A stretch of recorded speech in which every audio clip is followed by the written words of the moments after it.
नमस्कार, मैं हूं अपर्णा। आप देख रहे हैं गांव के लोग। आज हम लखनऊ में हैं गज़ल सराय के प्रणेता B.R. विप्लवी जी के साथ। बाहर ये शोर सुनाई दे रहा है शहीद पथ का, जिसमें गाड़ियों की आवाजाही और हॉर्न है। लेकिन इसके ही बीच हमको अपनी बात कहनी है आमने सामने में। विप्लवी जी के 3 काव्य संग्रह आ चुके हैं, तशनगी का रास्ता, सुबह की उम्मीद और प्यासी प्यास। साथ ही उनका एक खंड काव्य प्रवंचना भी प्रकाशित हो चुका है। उनकी वैचारिकी की एक किताब दलित दर्शन की वैचारिकी भी पाठकों के बीच आ चुकी है।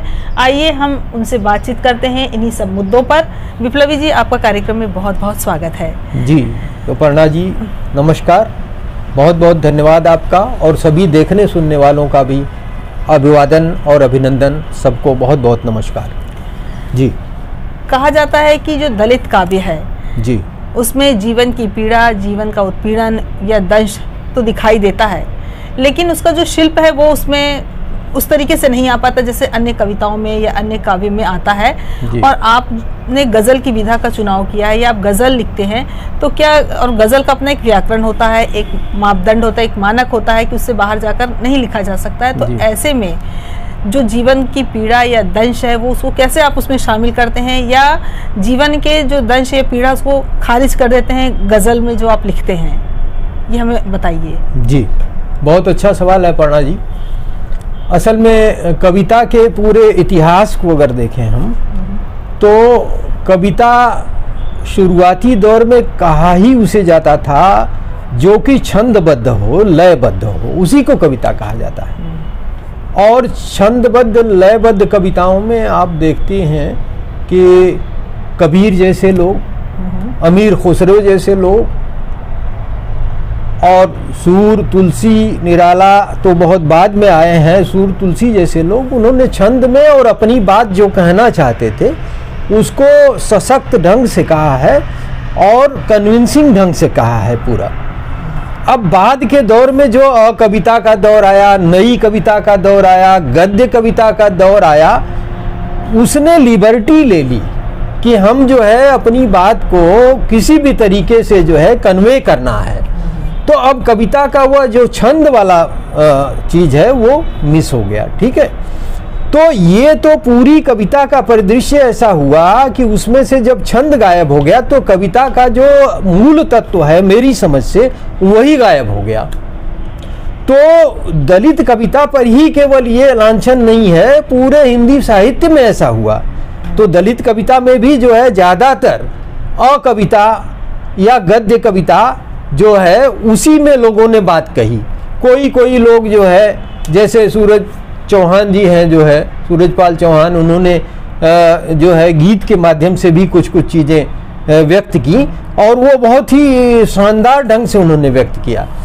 तो आप जिस वैचारिकी को लेकर के चल रहे हैं, आपने जिसको जिया है, जो आपके अंदर बिल्कुल संपृक्त है, तो उसको जब आप व्यक्त करते हैं तो विधा कोई भी है वो बात घूम फिर के आएगी आपको। जहाँ तक गज़ल विधा का संबंध है, गज़ल विधा के जो मीटर हैं, जो इसके उरूज हैं, जो इसका व्याकरण है वो इतना टाइट है, लेकिन टाइट होने से ही उसमें जो है बात इतने अच्छे, इतने प्रभावी तरीके से व्यक्त होती है कि आप एक उपन्यास पढ़ लीजिए और गज़ल का एक शेर सुन लीजिए।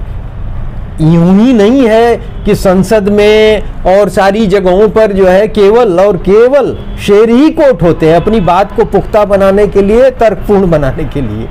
तो जरूर वहाँ कोई ना कोई बात है। तो इसलिए गज़ल में तो अपार संभावनाएं हैं। दलित मुद्दे हों, कोई भी मुद्दा हो, उसको व्यक्त करने की अपार संभावनाएं हैं। गीतों में भी वही है, गीतों में भी वही है। तो मैं नहीं समझता हूँ कि जो है जो लोग खारिज करते हैं वो कविता के कारण खारिज करते हैं, तथ्य के कारण नहीं खारिज करते हैं कि जो है जो दलित कवि या दलित चिंतक जो कविता में व्यक्त कर रहे हैं वो बात तो उनकी अपनी जायज़ है, लेकिन उसका फॉर्म जो है कमज़ोर है, कमज़ोर पूरी कविता का है। तो अब जो है नए फॉर्म में आप देखिए, पुराने टाइम में जो कबीर ने लिख दिया ना, वही तो जबान पर है ना, सबकी जबान पर है, इतना आसान जबान है वो, और कविता का फॉर्म है इसलिए वो याद होने में भी आसानी है। गेय कविता, गेय कविता और अगेय कविता, ये दोनों का यही भेद है। अगेय कविता तो कवि को ही नहीं याद है, कवि को नहीं याद है साहब, तो दूसरे को क्या याद रहेगी। तो इसलिए उसको खारिज करने वाली जो बात है वो केवल वही है कि वो कविता के जो है जो मूल जो तत्व है वही गायब है, तो उसमें सौंदर्य उतना कहाँ रहेगा। तो ये ऐसा क्यों हुआ? पहले तो छंदबद्ध कविताएं लिखी जाती थी, एक लय होती थी कविता में, तुकबंदी होती थी, लेकिन आजकल नई कविता या खुले रूप से कविताओं का जो फॉर्म अभी आ रहा है गद्य के रूप में, तो ये बदलाव क्यों हुआ? ये बदलाव देखिए, बदलाव तो प्रकृति का शाश्वत नियम है, आप जानते ही हैं, हर चीज़ में बदलाव होता रहता है। तो जो कविता है उसमें भी लगातार बदलाव होता रहा है, ठीक है। कभी जो है दोहे हुए, चौपाई हुआ, सोरठा हुआ, तो उस तरह से करते करते जो है फिर एक दौर ये आया कि लोगों ने केवल अपनी बात को कन्वे करने की लिबर्टी ली। और कुछ क्लास होते हैं ना साहित्य में भी, जो कुछ क्लास हैं उन्हीं की तो चलती है ना, उन्होंने चला दिया तो चला दिया, चल गया भाई कि नहीं हम जो है कविता तो लिख नहीं पाते हैं लेकिन विचार हैं हमारे पास।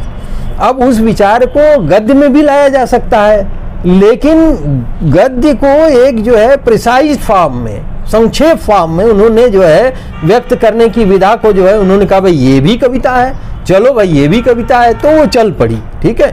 निराला के टाइम से खास तौर से जो है निराला ने भी जो है लेकिन जो लिखा है, देखिए अकविता में भी कविता होती है, उसमें भी जो है एक जो है फॉर्म होता है जिसको कि आप जो है गजलों में जैसे होता है ना रदीफ और काफिया, तो काफिया जो है को मिला करके आप बड़ी लाइन छोटी लाइन जो भी खींचिए काफिया मिलता जाता है, तो वो भी एक फॉर्म होता है। लेकिन बाद में तो उस काफिया को भी तोड़ दिया। काफिया का जो है जो छंद का है वो निराला के टाइम तक जो है वो कविता में भी वो मौजूद था, लेकिन बाद में बिल्कुल ही उसको गद्य कविता कर दिया। यानी आज कविता लिखना ज्यादा आसान हो गया, ऐसा माने? कविता लिखना ज्यादा आसान हो गया, इसलिए कविता का वैल्यू खत्म हो गया। आप कह रही हैं ना कि जो है उसको खारिज करते हैं लोग, तो वो खारिज करने लायक ही है ना। जब कवि को याद ही नहीं है तो उसकी उम्र कितनी होगी उस कविता की, सोचिए। वो अपनी उम्र में ही मर गई जो है, अपने जीते जी ही मर गई जो, वो लंबे समय तक तो नहीं चलेगी। लेकिन कबीर तो मरेंगे नहीं ना, तुलसी तो मरेंगे नहीं, सूर तो मरेंगे नहीं, उनकी कविता तो कुछ न कुछ जो भी जो है जो पॉपुलर है वो तो लोगों के ज़बान पर रहेगी और उसी को लोग कोट करेंगे। मीर गालिब नहीं मरेंगे क्योंकि उनके शेर जो है वो बिल्कुल यूनिवर्सल है, वो जहाँ भी जो है ज़रूरत पड़ती है लोग कोट करते हैं, तो ये कारण है उसका। अच्छा। इसलिए दलित कविताओं के बनिस्बत आज जो हम जिस फॉर्म को चुने हैं, हम जिस बात कर रहे हैं जिसकी, जैसे हिंदी में गीत हैं और हिंदी उर्दू के जो मिली जुली विधा है उसमें कोई बंटवारा नहीं है। लोग आज गज़लों में भी बंटवारा कर रहे हैं, हिंदी गज़ल उर्दू गज़ल। भाषा के स्तर पर देखिए उर्दू और हिंदी तो ग्रामर जिसका एक हो वो एक ही भाषा है भाई, अलग कैसे हो गई? ग्रामर एक ही है उसका। अब शब्द जो है कुछ आपने फारसी के लिए लिए, कुछ आपने संस्कृत के लिए लिए, अब उसमें जो है वो दो भाई जैसे अलग होते हैं ना, बीच में वो जमीन उतनी ही है पिताजी की और उसमें जो है एक दीवार खींच दी है, दीवार खींच दी तो कहा कि भाई ये जो है हिंदुस्तान हो गया, ये पाकिस्तान हो गया, ये हिंदी हो गई, ये उर्दू हो गई, ये उर्दू हो गई तो मुसलमान हो गई, ये हिंदी हो गई तो हिंदू हो गई। ये वाहियात बातें भाषा के ऊपर लोग जो है चला रहे हैं, जो नीच स्वार्थ वाले लोग हैं। तो मैं इन सब चीज़ों को नहीं मानता हूँ, ये जायज़ चीज़ें नहीं है। कि 3 गज़ल संग्रह आ चुके हैं जी। जब आप गज़ल की विधा में जाते हैं या गज़लें जब लिखते हैं तो किन चीज़ों को ध्यान में रखते हैं, किन सामाजिक परिवेशों को, किन पीड़ाओं को, किन उत्पीड़न को याद करके आप लिखते हैं और उनको किस तरीके से अपनी गज़लों में लाते हैं, ये बताइए जरा। देखिए गज़लों में जैसा मैंने अभी आपसे कहा, निवेदन किया कि गज़लों में अपार संभावनाएं हैं, ठीक है, व्यक्त करने के लिए। तो मैं अपनी एक गज़ल से ही उदाहरण से मैं इस बात को स्पष्ट करूंगा कि कैसे उन चीज़ों को कैसे इफ़ेक्टिव बनाया जा सकता है ना। जैसे एक शेर है कि भाड़े का घर लेने खातिर पड़ी छुपानी ज़ात शहर में है, ठीक है। तो ये गज़ल का ही फॉर्म है, शेर है, ठीक है।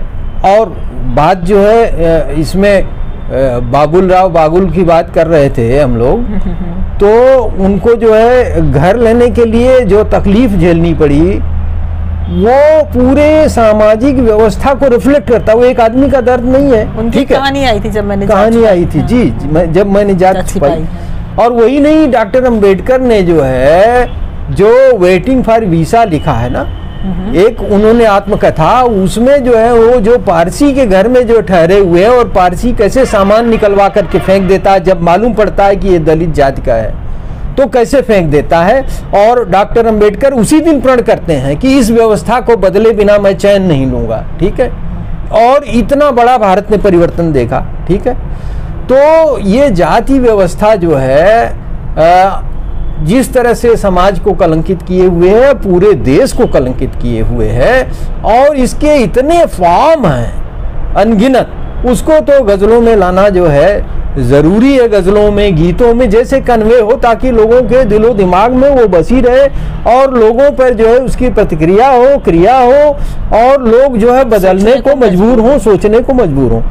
एक गज़ल मैं दर्शकों के लिए पेश करना चाह रहा हूँ, वो खुद ही फैसला करेंगे कि उसमें कितनी शक्ति है। देखिए, मैं कहता हूँ कि चरण की धूल लो, पूजा करो 100 बार दलितों की। थोड़ा व्यंग का लहजा भी है कि चरण की धूल लो, पूजा करो 100 बार दलितों की, 100 बार दलितों की, मगर बनने न पाए देखना सरकार दलितों की, मगर बनने न पाए देखना सरकार दलितों की। आपको अधिकार देने के पक्ष में नहीं है वो, भले आपकी जो है चरण पूज लेंगे, ठीक है। ये नए दौर की कहानी है, ये पुराना दौर खत्म है, नए दौर में नए तरह का डिस्क्रिमिनेशन है, ठीक है।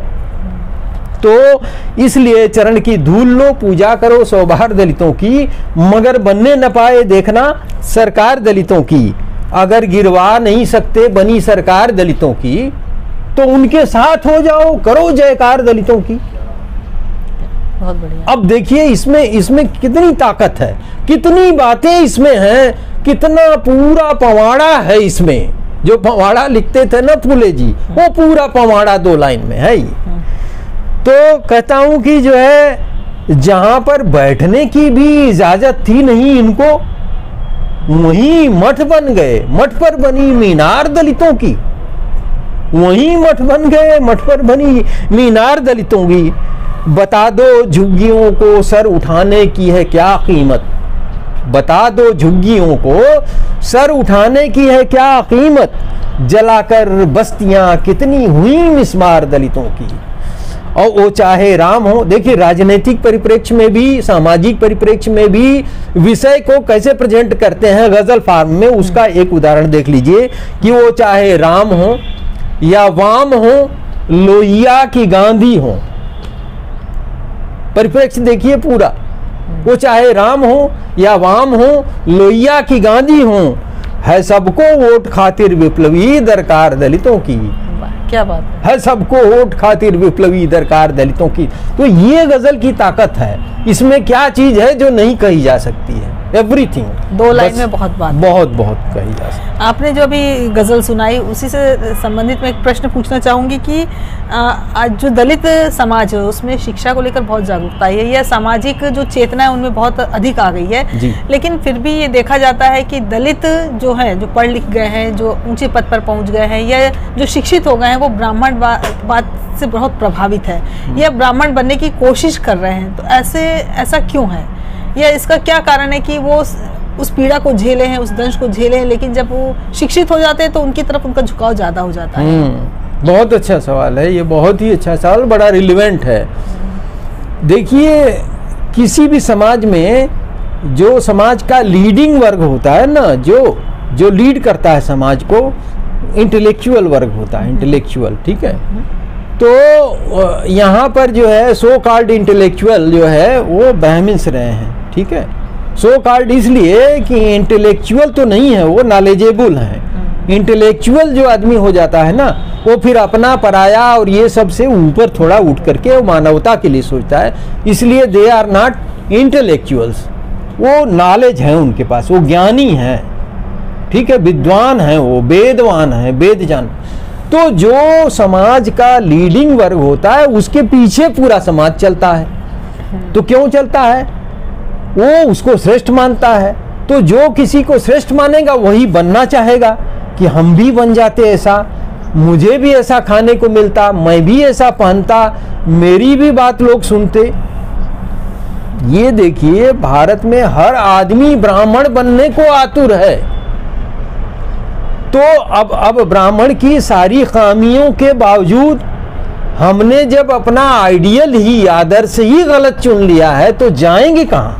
नहीं, लेकिन तो मैं उसी बात पे आ रहा हूँ आपकी। अच्छा। बिल्कुल, कि जो दलित हैं, पढ़े लिखे हैं, वो ब्राह्मण बनना चाह रहे हैं। ठीक है, क्यों? क्योंकि वो दलितपन उनके अंदर जो है वो उनको झकझोरे हुए है, उससे डरे हुए हैं। वो सेल्फ कॉन्फिडेंस नहीं है उनको कि हम जो है वो ठीक है और हमको जो है अपना मार्ग खुद ही प्रशस्त करना है, किसी को फॉलो नहीं करना है। हम ऐसा करें कि हमें फॉलो करें लोग, जैसे डॉक्टर अंबेडकर को लोग फॉलो कर रहे हैं ना। डॉक्टर अंबेडकर ने जो है ब्राह्मणिज्म का पूरा कटुआलोचना किया है और वेदों पुराणों सबकी जो है धज्जियां उड़ा दी हैं, लेकिन वो ब्राह्मण नहीं बने हैं, ब्राह्मण उनके फॉलो कर रहे हैं। ठीक है, तो आज का जो पढ़ा लिखा वर्ग है उसको हम कहें कि वो समझ नहीं है उसको, और समझ नहीं है जिसको समझ नहीं होती है, ज्ञान नहीं होता, असली ज्ञान, तो वो डरा हुआ आदमी होता है। ठीक है, वो रस्सी को क्या समझता है कि सांप है, और जो ज्ञान हो जाता है, प्रकाश हो जाता है। खाली MA BA कर लेने से कोई ज्ञानी नहीं हो जाता है। ठीक है, कोई इंटेलेक्चुअल नहीं हो जाता, विद्वान नहीं हो जाता। इसलिए ये कमी है दलित समाज की कि पढ़े लिखे लोग ब्राह्मणिज्म की तरफ ही उसी तरह व्यवहार हो जा रहा है उनका, वही वो दिखाना चाह रहे हैं। ठीक है, जिस तरह से उनको कोई गाली देता था वही गाली दे करके वो सोचेंगे कि हम भी तो बड़े हो गए। तो ये एक गलत परंपरा है, इसका जो है इसको कंडेम किया जाना चाहिए, इसकी आलोचना की जानी चाहिए, ये छोड़ा जाना चाहिए। और हर व्यक्ति का अपना महत्व है, अस्तित्व है। वो व्यक्ति अगर अपने को जो है ठीक रखे तो उसको लोग फॉलो करेंगे। अभी आपने बाबा अम्बेडकर की बात की कि उन्होंने बहुत दलित समाज के लिए या जो अल्पसंख्यक समुदाय उनके लिए संविधान में बहुत सारे प्रावधान किए, लेकिन ये बात सच है। लेकिन जो दलित समाज है वो उनको पूजनीय मान रहा, उनकी पूजा कर रहा है, लेकिन जो संविधान में लिखी गई बात है उनको फॉलो नहीं कर रहा, वो दूसरे तरीके से उनको महान बना रहा है बाबा अम्बेडकर को। तो ये कमी भी दिखाई दे रही है, जबकि पता है कि संविधान के कारण ही उनको वो अधिकार मिल पाया है। तो ऐसा क्यों? बिल्कुल बिल्कुल, ये वही बात है ना कि लोगों को समझ, अल्प समझ है लोगों को ना। तो पूजा किसी की आप करके नहीं कुछ पा सकते हैं, उसके विचारों की पूजा होनी चाहिए। दरअसल जो है बुद्ध के साथ यही हुआ, बुद्ध ने बार बार मना किया अपनी पूजा वंदना के लिए, लेकिन सबसे ज्यादा दुनिया में मूर्तियां बुद्ध की हैं। जितने भारत में स्तूपास बुद्ध के बने, जितने बुद्ध के मंदिर बने, उन्हीं मंदिरों को ब्राह्मणों ने कन्वर्ट करके अपने देवी देवता स्थापित कर लिए। आसानी हो गई, उनको बना बनाया मिल गया। क्या है, बस आपको धीरे धीरे धीरे धीरे आपका माइंड डाइवर्ट कर दिया उन्होंने। ठीक है, तो इसलिए ये बात बिल्कुल ही ठीक नहीं है कि आप किसी व्यक्ति की पूजा करें। डॉक्टर अंबेडकर ने बार बार कंडेम किया है व्यक्ति पूजा को। ठीक है, तो जो लोग उनकी खाली पूजा करते हैं, उनके विचारों की पूजा नहीं करते हैं। संविधान की आप बात की कि संविधान के जरिए जो चीज़ें दी गई हैं उनकी जो है पूजा होनी चाहिए, उसका रेस्पेक्ट होना चाहिए, उसको फॉलो करना चाहिए लोगों को। लेकिन वो लोग नहीं कर रहे हैं तो इसीलिए समाज गर्त में जा रहा है ना। जहाँ तक डॉक्टर अंबेडकर का जो है प्रभाव था, जहाँ तक लोगों ने समझा, वो तो अभी लीडिंग कर रहा था। बाद में तो क्या हुआ, अभी जो है गर्त की तरफ जा रहा है। आपके बचपन के दिन, बचपन का जो समय था, आप जिस गांव से आते थे या जहां पर आप पढ़े लिखे या जिस समाज में आप रहे, और आज के समाज में आपको क्या बदलाव महसूस होता है? अभी जो समाज में उपेक्षा और उत्पीड़न और अपमान दलित समाज या पिछड़े समुदाय के लोगों को के प्रति देखने को मिलता है, तो क्या वो उस समय था आपके समय में, पुराने समय में, आपके बचपन के दिनों में ऐसी कोई याद या घटना है तो हमें बताइए। देखिए, पुराने समय में जो जातीय भेदभाव था वो फिजिकल था, ठीक है। आपके हाथ का पानी नहीं पिएंगे, आपको स्कूल में सामने बैठने नहीं देंगे, पीछे बैठाएंगे, ठीक है। अब जो नए ज़माने में, पढ़े लिखे ज़माने में है, वो मेंटल है, मेंटल कास्टिज्म है। आपके साथ बैठेंगे, खाएंगे, सब कुछ करेंगे, हैं। वो खाना पीना साथ शहर में, भीतर भीतर घात शहर में, हैं। भाड़े का एक घर लेना था, पड़ी छुपानी जात शहर में, वही है। हम जल्द हाजिर होंगे बातचीत के अगले हिस्से के साथ। देखते रहिए गांव के लोग चैनल। धन्यवाद।